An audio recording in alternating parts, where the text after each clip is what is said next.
Vatimpana etni pasteur Barbier Christina. Afainganao ary eto amiko ny famaliako mba hamaliako ny olona rehetra araka ny asany. Izaho no alfa sy omega, ny voalohany sy ny farany, ny fiandohana sy ny fiafarana. Amen. Vavaka isika tompoko. Ray zanaka fanamasina tsara indrindra, mideranao zahay manome voninahitra ny anaranao amizao maraina izao, manandratra anao any amin'ny avo indrindra ary mankalaza ny anaranao masina manao hoe masina, masina, masina Jehova tompony maro heniky ny voninahany ny tany rehetra. Amin'ny alalan'i Jesosy Kristy zanakao, dada malala izay any an-danitra no anatonana ianao ka miankohaka manoloana ny fahalebiazanao sy ny fahamasinanao. Saotra mbola nivelominao tamin'ity anio ty indray, nandray ny famondramponao. Koa dera sy laza ho anao lay tompony fahefana rehetra ity an-tany sy hatrany an-danitra. Mamindra fo aminay, miantrahanay, tsy mentika an'izany fitiavanao izany izahay. Panota, paniasia, ka ilay ranony zanak'ondry Tsitsiklema latsaka teo Kalvari, hanadio sy hanaisitra izay rehetra tsy nambolen'ny tananao, ray malala mba azahoanay ny famelan-keloka ao amin'i Jesosy Kristy tomponay. Omeo anay ny teny fiainana, omeo anay ny sakafonaina, ahafahana indray mahazo hery hiazakazaka amin'ity tontolon'andro androany ity. Io ny teninao Jesosy, fanahamasinao, tario lalan'ny izahay, ampahirezo izahay, mankasitraka tompo. Alleluia. Amen.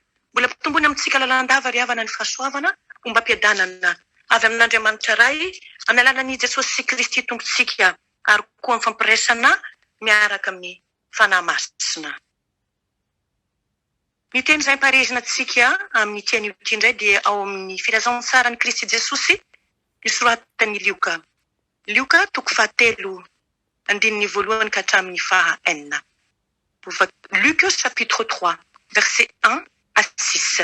Rehefa hita izany, vakina amin'ny anaran'i Jesosy tompo manao hoe: ary tamin'ny taona 5 nanjakan'ny Tiberio Kaisara, fony Pontsy Pilato no gobernora tany Jody, ary Heroda no mpanapaka tany Galily, ary Filipo rahalahy no mpanapaka tany Itory sy Trakonitisy, ary Lisany no mpanapaka tany Abilena, ary Anasy sy Kaiafa no mpisorona be, dia tonga tamin'ny Jona zanaky Zakary tany anefitra ny tenin'Andriamanitra, ary nakany amin'ny tany rehetra any amoron'ny Jordana, nitory ny batisany fibebahana ho famelan-keloka, araka ny voasoratra ao amin'ny boky ny tenin'ny Isaia mpaminany hoe: indray misy feo miantso mafy any anefitra hoe, amboary ny lalan'i Jehova, ataovy mahitsy ny lalan-kalehany. Ny loasa rehetra ho totofana, ary ny tendrombohitra sy ny avoana rehetra ahetry, ary ny meloka ahitsy, ary ny lalana mikototona ho amarinina, ary ny nofo rehetra hahita ny famonjen'Andriamanitra. Amen. Ray masino, manamasinana amin'ny fahamarinana, ny teninao no fahamarinana. Amen. Ry hava-manana ao amin'ny tompo, anatin'ny fotoana atao hoe mandalo ny fotoana fiomanana akatoko ny Krismasy itsika izao, dia amin'ny calendrier-ny fiangonana dia izao fotoana izao no atao hoe advento, izay fiomanana hitsenana ny hatongavan'ny Kristy mpamonjy ety an-tany. Fa inona moa no zavatra nambaran'i Jona ary amin'izao teny izao? Raha ny maha Jona azy, Israelita tahaka ny Israelita rehetra izy, eo ambanin'ny fanapahany Tiberio Kaisara, kanefa tokony tsy hanakambara tamin'ny mpiara-belona taminy. Kanefa kosa olona nofidian'Andriamanitra manokana ho mpaminany izy, ka tonga tamin'ny ny tenin'Andriamanitra. Izany tenin'Andriamanitra izany no nambarany. Nino tanteraka izany tenin'Andriamanitra izany izy. Ninony fa nirainy izy ka ho gaga ve zao sy ianao.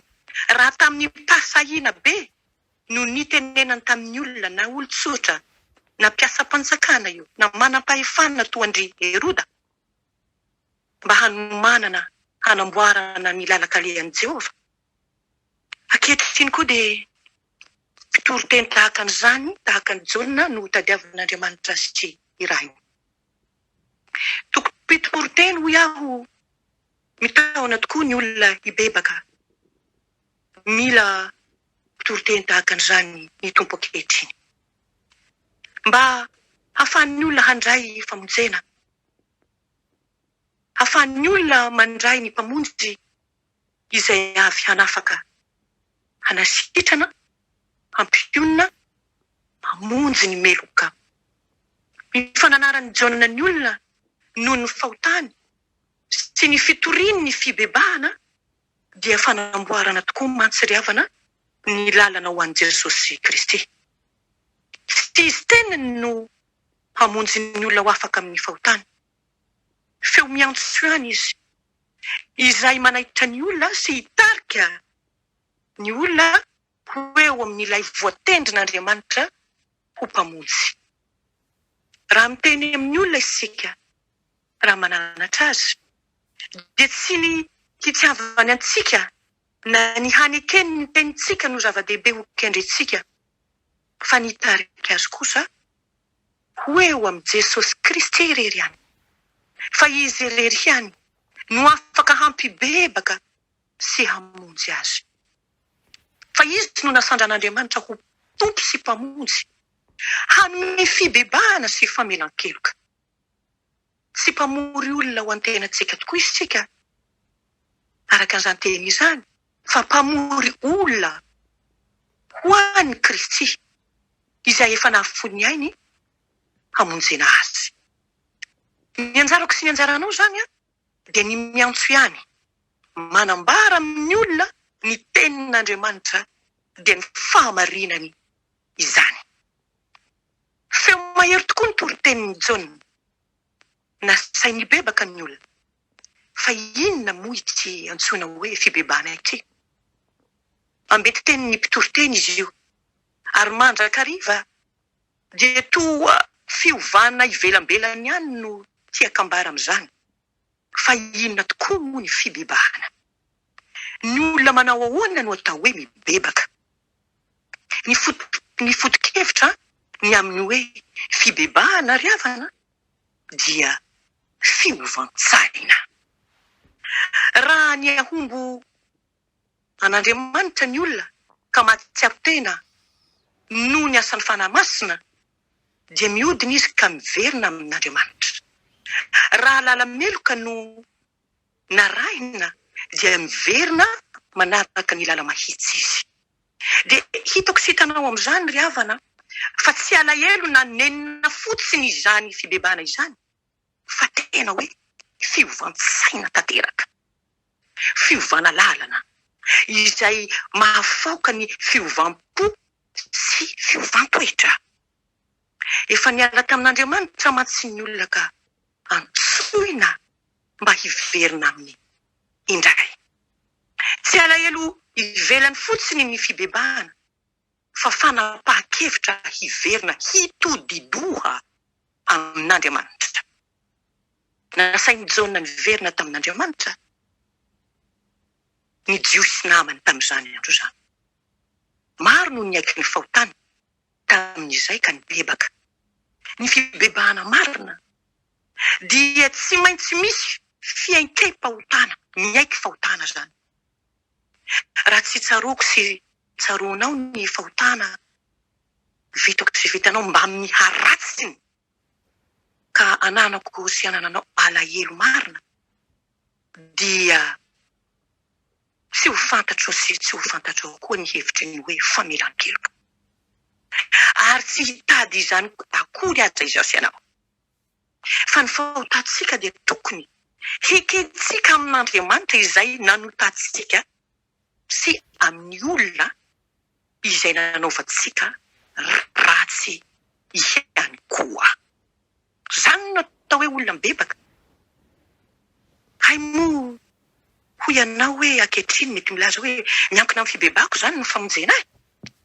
Raha izany dia azoko entina eo anatrehan'Andriamanitra izany mba azahoako fahamendrena izany fibebako zany. Tsia dia tsia no avaliko anao. Tsy misy koa nefa fibebahana mahavidy famonjena. Tsy miorina amin'ny fibebahako sy amin'ny fibebahanao ny finoana mahavonjy. Fa miorina kosa amin'izay efa nataony Jesosy Kristy irery ihany. Izay zavatra hafa rehetra avy amin'ny tenako ka heveriko ahasolo izany dia fahotana izany. Satria manafoana miasa feno ary tanteraka efa nataony Jesosy ho ahy teo Kalvari. Ary dia tsy misy fibebana ampy tanteraka hamonjen'Andriamanitra ahy. Tsy ho ampy na ovinana fibebahako. Raha ny azahoako sy azahoanao famonjena no heverina.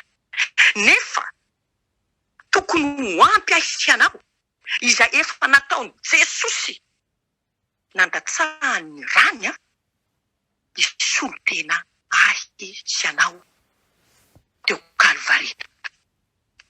Ka raha miteny amiko Andriamanitra ny hoe mibeba dia hibebaka tokoa aho. Ary dia hanantona azy mitondra ny fahotako sy ny tsy fahamendrehako.